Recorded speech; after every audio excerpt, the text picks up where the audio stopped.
Bhagavate Vasudevaya Narayana Namaskritya Naram Narottamam Devim Saraswati Vyasam Tato Jayamati Nashtaprayu Shvabhadreshu Nityam Bhagavatu Sevaya Bhagavati Uttam Shloki Bhaktir Bhagavati Naistiki. So continuing with our discussion on nectar of instruction, verse 6. So going from where we left yesterday in the purport, Prabhupada says, if we consider the bodily defects of the Vaishnava, we should understand that we are committing an offense at the lotus feet of the Vaishnava. Why does it say lotus feet of the Vaishnava? Because a Vaishnava, a real pure devotee, his feet are compared to lotus feet. Of course, Krishna's feet are compared to lotus because lotus is very soft, very good fragrance comes out of it, and it doesn't, and like lotus leaf, even if it is in water, it doesn't come in contact with water. So similarly, a devotee, his feet are there in the material world, but they are not in contact with the material world. So that's why it's called lotus feet. An offense at the lotus feet of a Vaishnava is very serious. Indeed, Sri Chaitanya Mahaprabhu has described the offense as Ati Mata, the mad elephant offense. The mad elephant can create a disaster, especially when it enters into a nicely trimmed garden. Of course, Prabhupada goes in very detail in Chaitanya Charitamrita where it is mentioned about this Ati Mata Aparadh. So we know our bhakti is compared to a creeper, bhakti lata.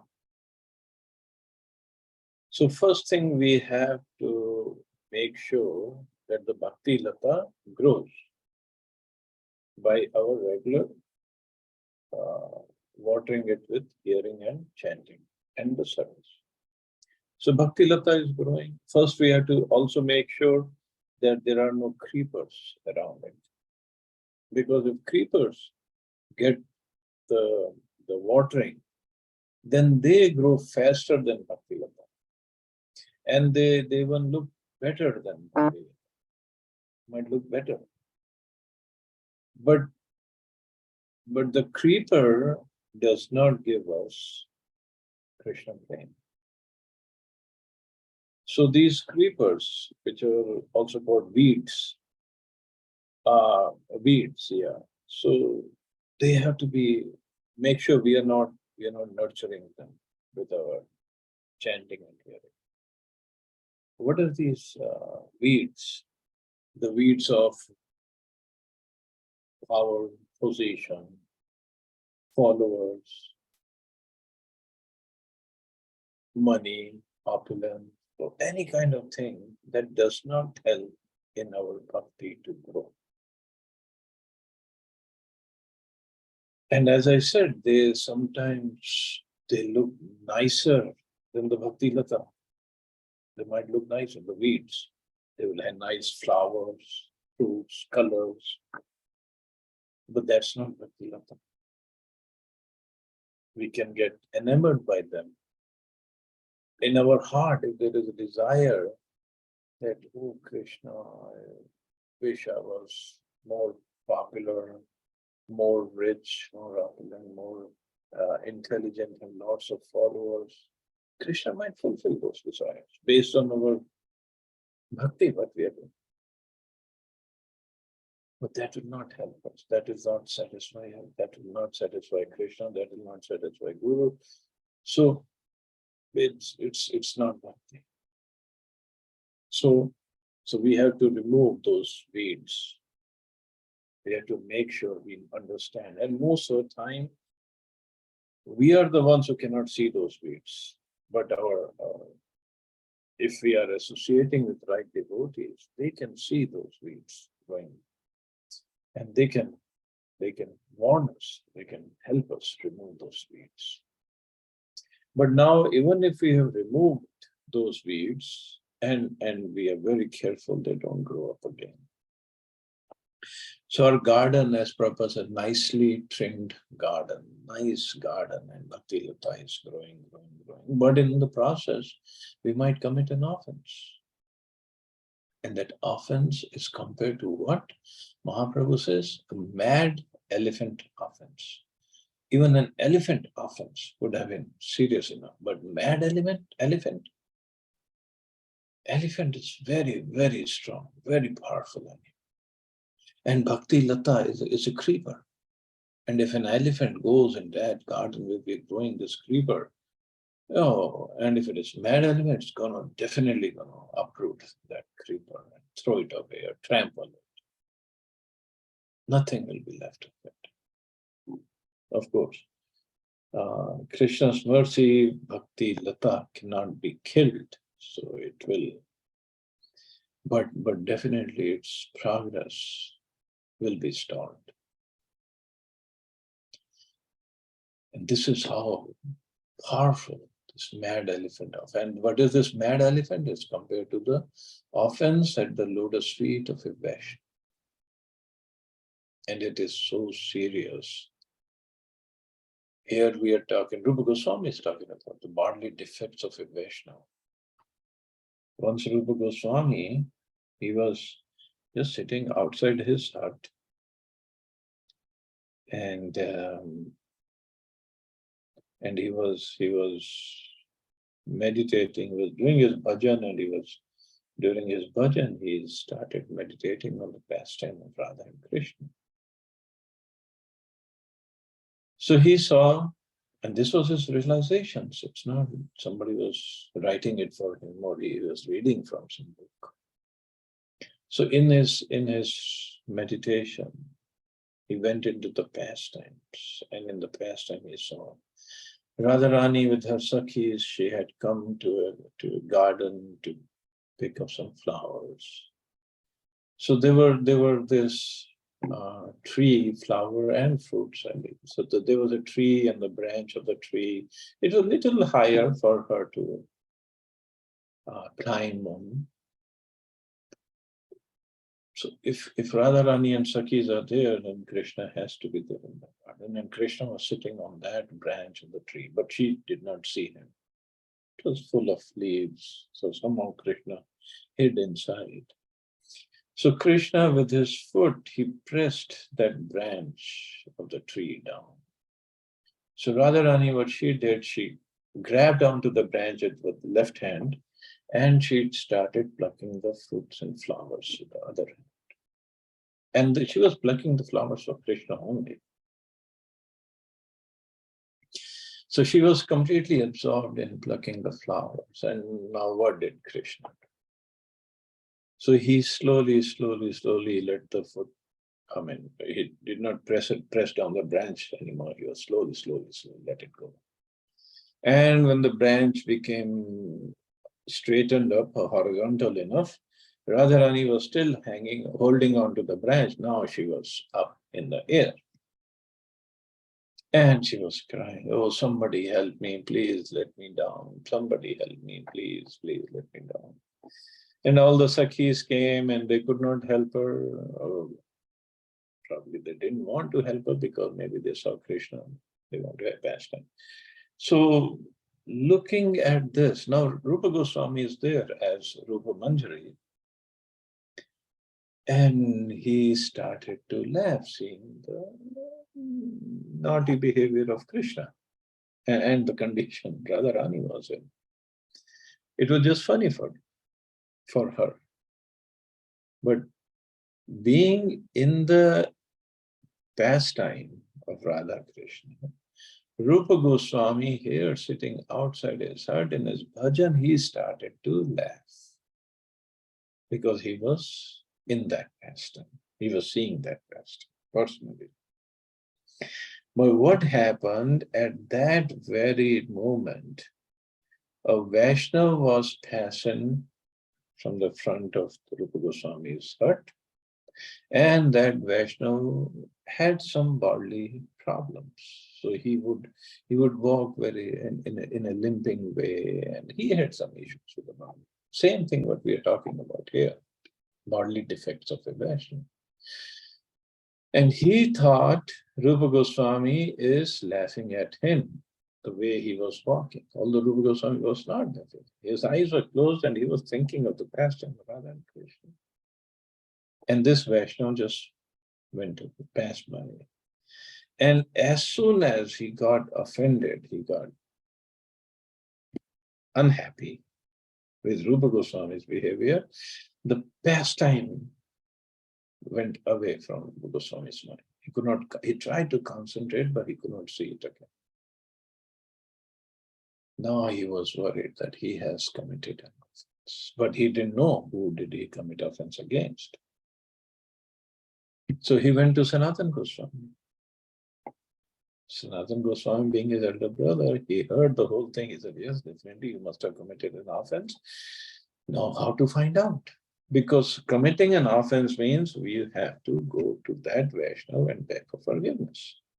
Now how to find out what did I do?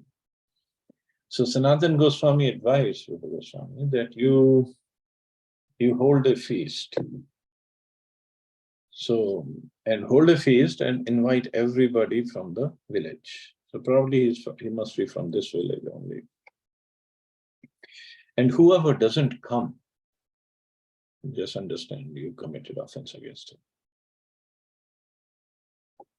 So it wasn't casually Sanatana Goswami, okay, if he didn't come, well, you invited, you did your part, that's it. It's his problem. No. So Rupa Goswami, this is what he did. He invited, and that particular Vaishnava, he was still so angry with Rupa Goswami, he didn't come. So Rupa Goswami went to his place and begged for forgiveness. He said, and that Vaishnava told what happened, because I was limping and I was struggling with my walk and you were laughing at me. And Rupa Goswami, no, I wasn't laughing at you. I was looking at this pastime and it was so funny. I was laughing at that. I wouldn't have laughed at you. And still he begged for forgiveness. And that the Vaishnava was okay. You can say forgive, or he said, okay, I was wrong. And then everything was okay. Means it could be so disastrous. And here we commit offenses left and right, knowingly, unknowingly, open-eyed, close-eyed, everywhere. So how serious it is.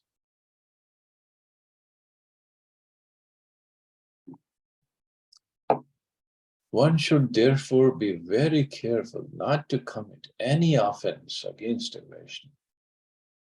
Every devotee should be ready to take instructions from a superior Vaishnava, and the superior Vaishnava must be ready to help an inferior Vaishnava in all respects. So inferior doesn't mean inferior mentally or bodily wise, but inferior just in bhakti. Is not that advanced yet. One is superior or inferior according to his spiritual development in Krishna consciousness.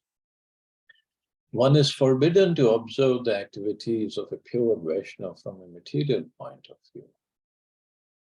So activities of a pure Vaishnava from a material point of view. But we do look at. And Chaitanya Charitamrita says, Vaishnavera Kriya Mudra Vigyena Bujai. Means what a Vaishnava is doing and thinking, an intelligent person, materially intelligent person cannot understand it.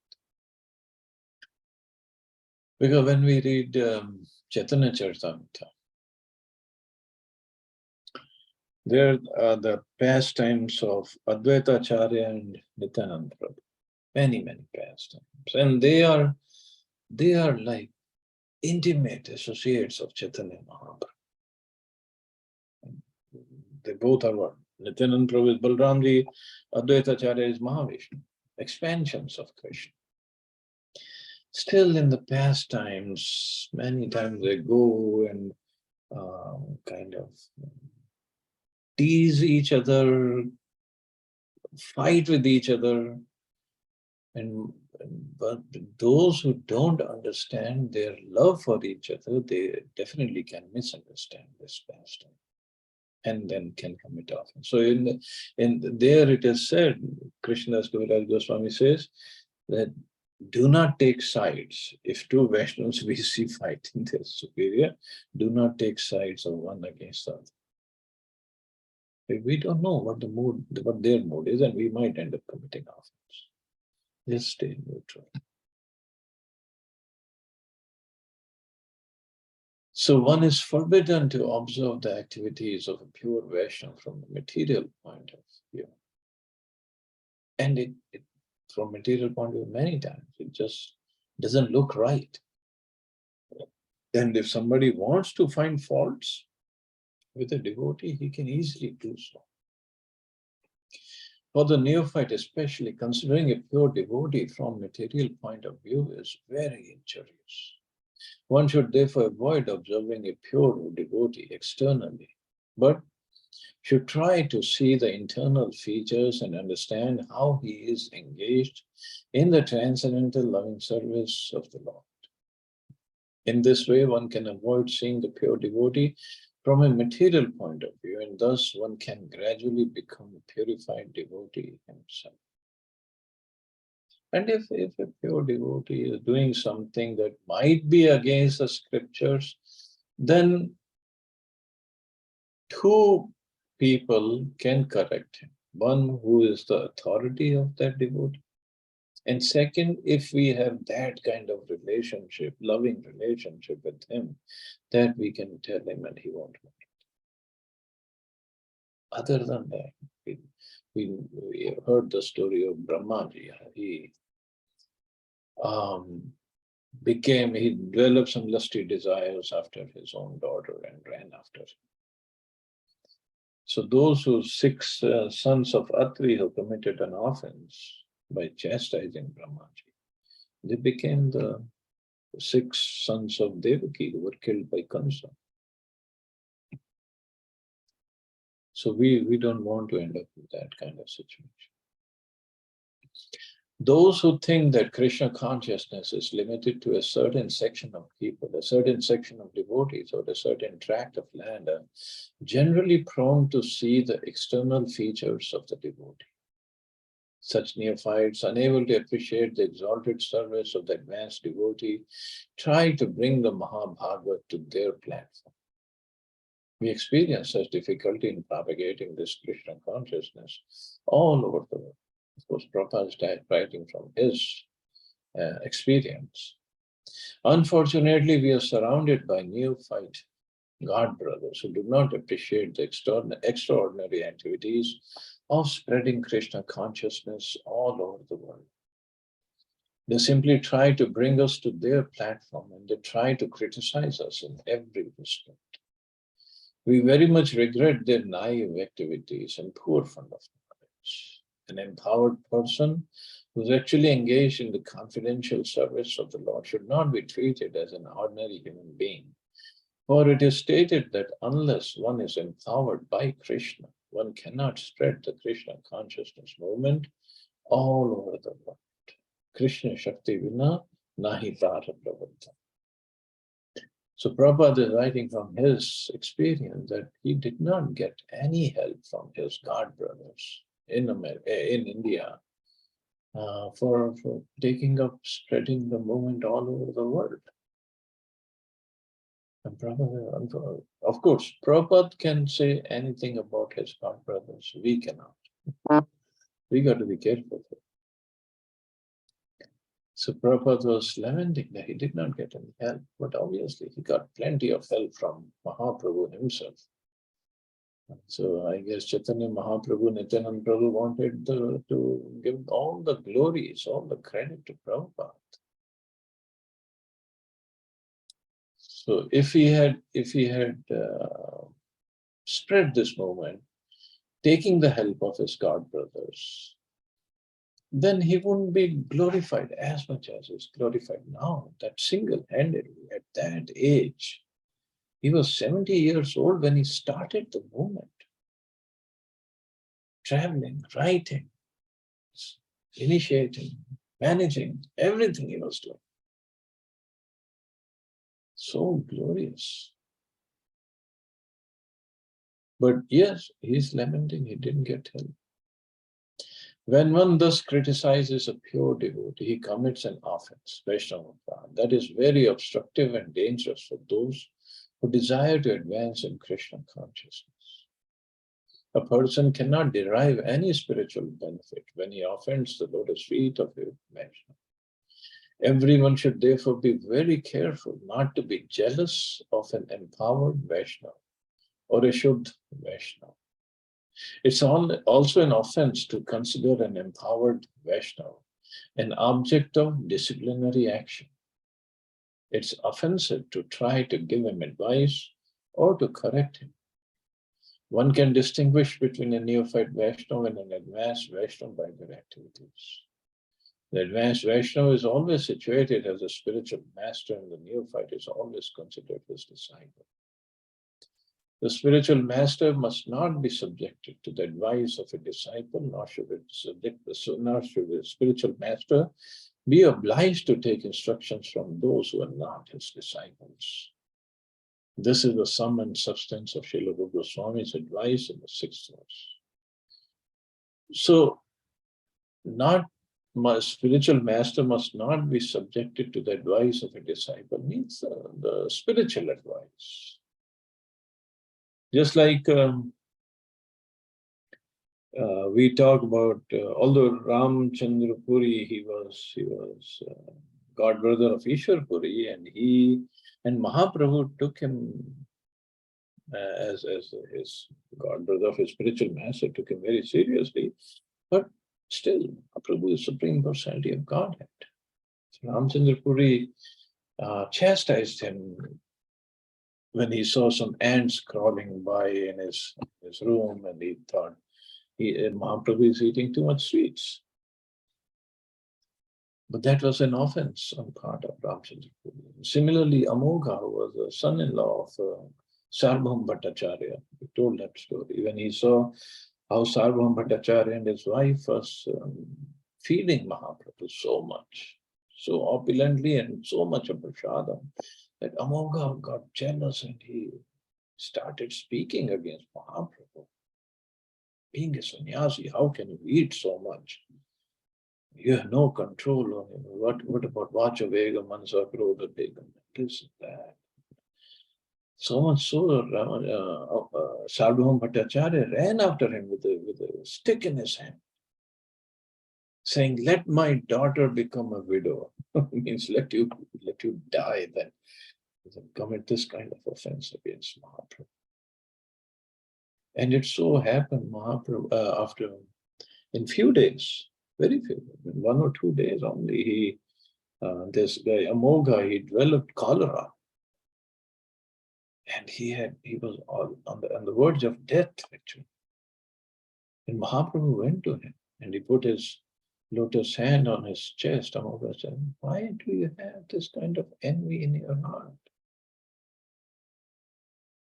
Because after all, Mahaprabhu wasn't worried about any offense committed against him, but because this disturbed Sarvabhauma Bhattacharya, he didn't like it. So Mahaprabhu went and he saved Amogha's life actually.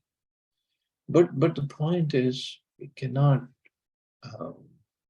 bring Mahaprabhu or such powerful Mahabhavas like Srila Prabhupada to our level, thinking they should be doing what we think they should be doing.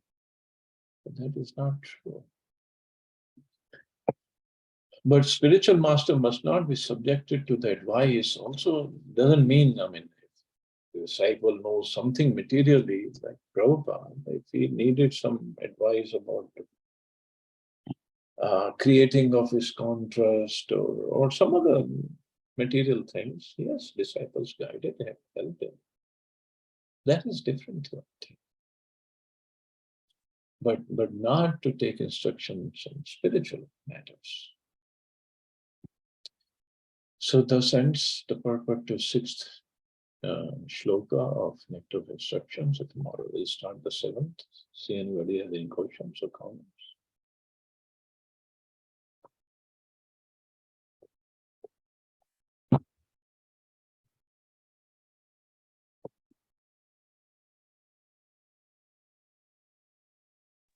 Hare Krishna, Prabhuji. Very good. Prabhuji, when you say God, brother, they are friends or they are brothers or what? God brothers means same spiritual master. Acha, okay. Disciples of same Guru. Oh, okay.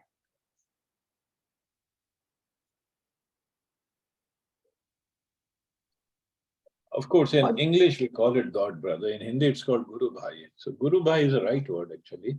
Okay. But in English it's called God. And for Mataji's? God sisters. Okay.